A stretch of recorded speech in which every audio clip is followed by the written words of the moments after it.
Hi there, Mind Lord here.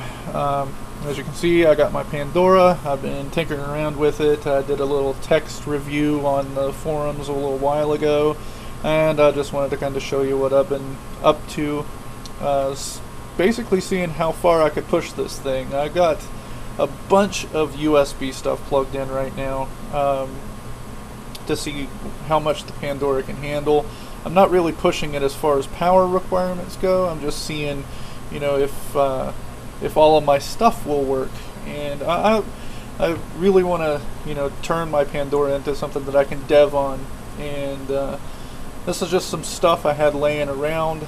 A couple of it's things that I plan on using when I'm doing my dev work, but I just wanted to kind of show you, you know, that the Pandora is not just a little handheld device. You can actually do some serious computing with it if you want to give it a shot. Basically, I've got my Pandora set up here. In the back, I have a active USB 2 cable. It's really freaking big, but it turns out that my hub that I bought, this little USB squid device here, is USB 1.1. And I was misinformed by the sales site. It does not 2.0, so that's a real disappointment for me. But you live, you learn, and you buy stuff cheap, you get cheap. Attached to my active cable basically turns it into a USB 2.0 hub, but I got excess wire.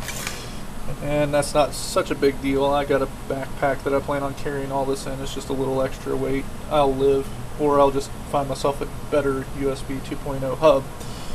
Anyway, let's see. We have off of this lead, we have a power splitter, and I got this with a USB hard drive, USB 2.0 hard drive.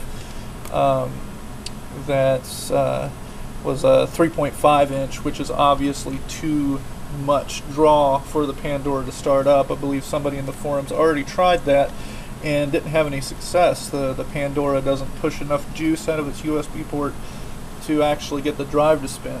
I don't have that problem though, because I have this little gadget, which is basically just a little box that has 4 AA batteries. I'm using rechargeables, and it gives me a little bit of extra power boost. This cable right here doesn't do any data, it just adds extra power to anything going down the rest of the line. And that line, if we follow it all the way down, goes to my 1.8 inch 30 gigabyte hard drive, and I have that currently spooled up.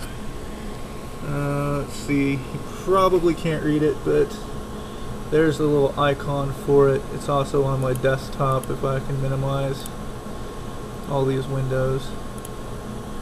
Right there she is. I can open that up. It mounted just fine as soon as I plugged it in. I didn't have any problems getting that to start. Of course, this mouse is not friendly. There's a reason why it was in my junk pile. Okay, so there. I have a USB hard drive. It's actually USB 2.0, so I don't have to use all of this mess. I can plug the hard drive directly in, and because it's the 1.1 or the 1.8 inch drive, the Pandora actually has enough power to spool it up, and it works just fine. Okay, coming back to our hub, I have an empty slot which I'm going to use here in a second. See if we can't get the Pandora to give up, because I also have a USB Logitech marble mouse that I have plugged in, and I'm wiggling the mouse around and you can see that it works just fine. So human interface devices are not a problem at all as long as you have a USB 2.0 hub. And then we have over here, we have a USB keyboard. I picked this little thing up for about $20, and as you can see, it's just a little bit bigger than the Pandora, so it's really backpackable. It has about the same size keys as your average laptop, and this laid out a little funny, but for programmers on the go, this is probably one of your best options.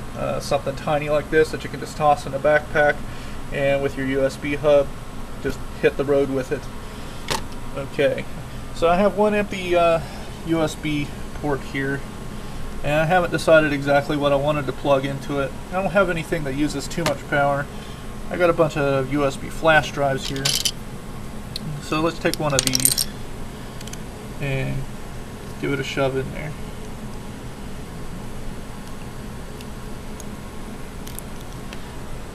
Okay, and as you can see, the Pandora has picked that up almost instantaneously. Actually, yep, there it is. I spoke too soon.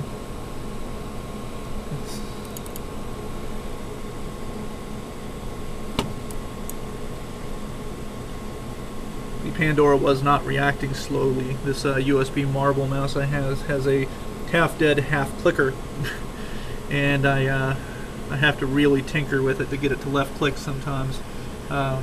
When I clicked on it and it actually worked, it worked just fine.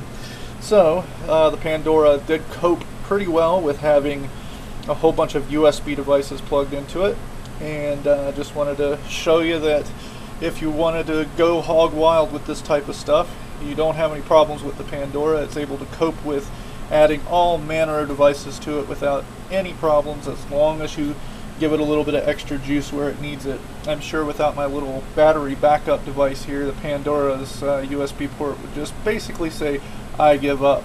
But this little battery backup device I got for $4 at a local, 5 and dime store. So, and I've tested it on other devices and it works just great. So you might want to pick something similar to this up. You can ratchet one of these together with just spare parts fairly easily if you got the soldering skills, but I like this because it was all nice and neat and compact.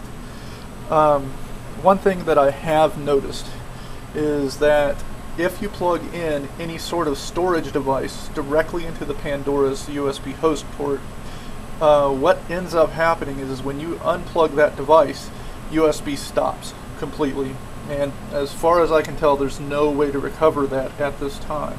I have to completely shut the Pandora off and turn it back on again. A simple reboot does not work. Power has to go off to the USB port in order for it to reactivate.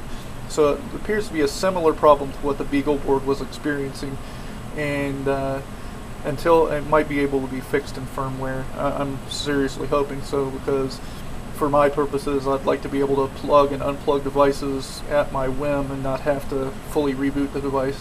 Which brings me to another point. People worried about the boot up speed of the Pandora.